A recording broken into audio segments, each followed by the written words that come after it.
أعوذ بالله من الشيطان الرجيم.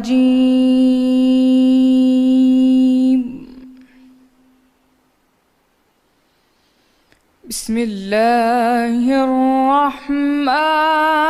الرحيم.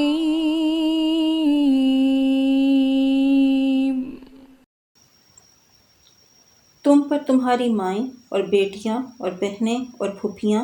اور خالائیں اور بھتیجیاں اور بھانجیاں اور وہ مائیں جنہوں نے تم کو دودھ پلایا ہو اور رضائی بہنیں اور ساسیں تمہاری بیویوں کی مائیں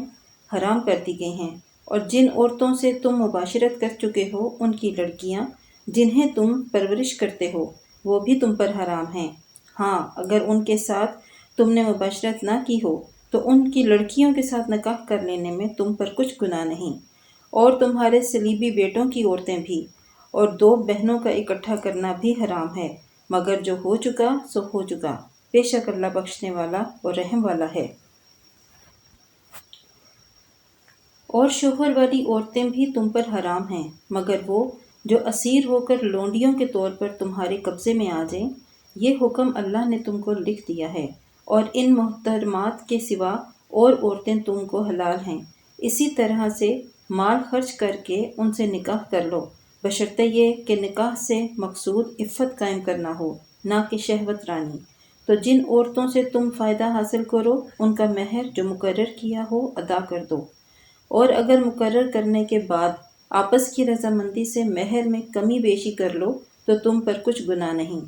بے شک اللہ سب کچھ جاننے والا اور حکمت والا ہے۔ اور جو شخص تم میں سے مومن آزاد عورتوں یعنی بیویوں سے نکاح کرنے کا مقدور نہ رکھے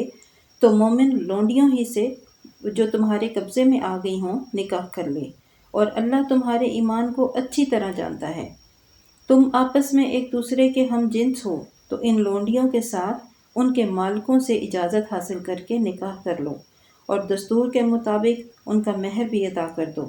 بشرطے یہ کہ عفیفہ ہوں یعنی قید نکاح میں آنے والی ہوں، نہ ایسی کہ کھلم کھلا بدکاری کریں اور نہ در پردہ وہ دوستی کرنا چاہیں۔